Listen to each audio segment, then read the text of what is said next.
I am Dr. Shweta Upadhyay in Felix Hospital, Noida. I am a senior lactation consultant and a childbirth educator. I am a women's health physiotherapist too. सो आज मैं बात करूंगी what are the common complication in pregnancy, जो हर second mother feel कर रही होती है but they can't tell and they are continuous with the complication in pregnancy, right. So first is a urine leakage. आपको जब थर्ड ट्राइमेस्टर में आप होते हो तो समटाइम्स स्नीज एंड कफ के टाइम पे 1 ड्रॉप यूरिन लीक हो जाता है, राइट। ये क्यों होता है? क्योंकि जो आपकी पेल्विक मसल्स हैं वो वीक हो जाती हैं, क्योंकि आप बेबी कैरी कर रहे हो तो आपका वेट भी है। सो उसके लिए always you need to do the Kegel exercises. हम प्रेगनेंसी योगा के बारे में बात कर रहे हैं, प्रेगनेंसी फिटनेस के बारे में बात कर रहे हैं। ये क्यों इम्पोर्टेंट है? बिकॉज ये सब कॉमन कॉम्प्लिकेशन जो होती है, अगर आप continue yoga pregnancy fitness exercises करते हो तो ये कॉम्प्लिकेशन नहीं होती है और आपके जो प्रेगनेंसी जर्नी है ये इन्जॉयफुल आप फील कर पाते हो, अननेसेसरी वेट गेन नहीं कर पाते हो, ब्रेथलेसनेस, यूरिन लीकेज, ये इश्यूज नहीं होते हैं आपको, राइट। बट अगर in case you are suffering with that कि आपको ऑलरेडी यूरिन लीकेज हो रहा है, so you need to do the Kegel exercises. इसे हम क्यों बोलते हैं कीगल एक्सरसाइजेस? बिकॉज इसके लिए आपको वजाइना को स्क्वीज करना होता है for a second and then release it.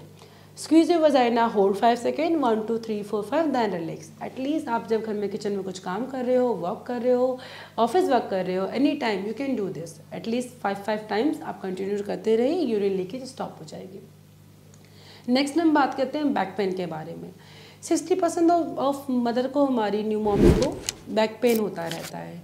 ये कभी कभी प्रेगनेंसी में भी होता है और प्रेगनेंसी के बाद तक भी रहता है, क्योंकि उसके बाद जो जर्नी होती है आपकी ब्रेस्ट फीडिंग की होती है, उसमें भी कंटिन्यू आपको सिटिंग रहना होता है। आई डोंट वांट कि एनी प्रेग्नेंट वुमेन को बैक पेन का इश्यूज़ हो।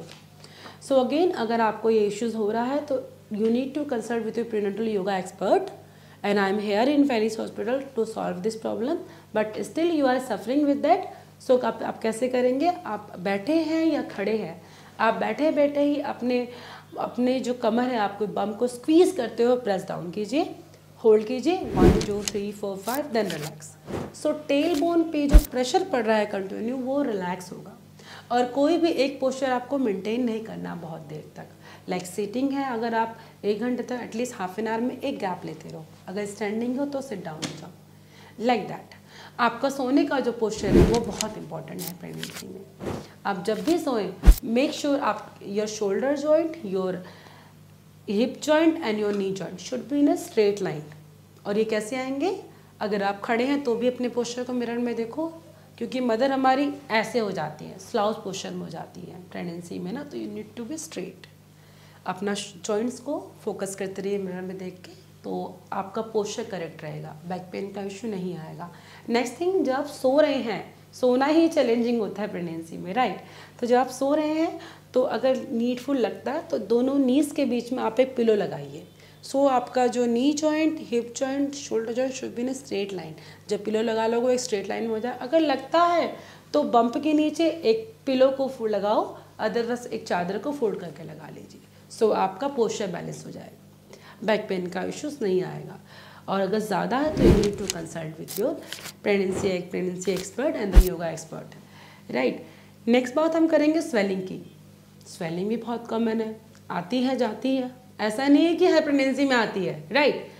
अगर आपको आ रही है तो एंकल को मूव करते रहो, ये बहुत कॉमन है बट करना इम्पॉर्टेंट है, क्योंकि सारा वेट ही आपके एंकल पे आता है प्रेगनेंसी में। So in to be clock rotation, anti clock rotation, move your ankle up and down. हर 2 घंटे में करते रहो। स्वेलिंग का इशू ऑन एंड ऑफ रहेगा, आएगी जाएगी आएगी और मोस्ट प्रोबेबली चली जाएगी, राइट। नेक्स्ट हम बात करते हैं about the breathing difficulty. Breath is very important in pregnancy. हमेशा से जो आपका जो पोस्चर होता है वो ये होता है, लाइक टमी ऊपर आ जाता है तो लंग्स आपके कंप्रेस होने लगते हैं। अगर आप you are going to deliver and normally to a baby, उसके लिए भी हम ब्रेथ बहुत ज़्यादा चाहिए होती है आपकी। तो प्रेगनेंसी ब्रीदिंग तो हम सब करते हैं, प्रेगनेंसी ब्रीदिंग कैसे अलग होती है? So you need to be take all air from the environment, like deep and long breathe, inhale by nose and exhale by mouth. This is the technique of breathing in the pregnancy breathing exercises, right. इसको आप हर 2 घंटे में 5 बार करते रहो, चाहे आप working हो या घर पे हो, लेटे हो या बैठे हो, continue to the deep breathing exercise, तो आपको ब्रेथलेसनेस का इशू नहीं आएगा, थकावट नहीं आएगी। हमारी मदर बार बार थक जाती हैं, बहुत टायर्ड फील करती हैं। So you need to be take lots of water.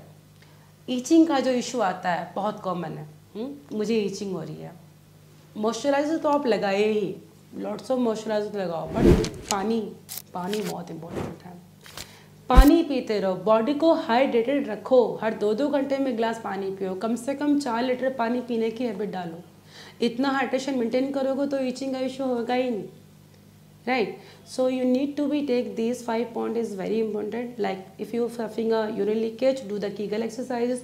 If you are suffering from the back pain or prevent from the back pain, your posture will be correct. You need to be focused on your posture in sleeping, standing, and sitting. If you are suffering with swelling, do the ankle movement. If you are suffering with breathlessness, do the breathing exercises. And if you are suffering with itching, lots of hydration to your body. So thank you so much. I am Dr. Shweta Upadhyay, pregnancy fitness expert. I am gonna provide you the yoga exercises, the fitness program in pregnancy in Felice Hospital, Noida. So if you are feeling these kind of phases, so please come to the hospital. We have provided you the all exercises.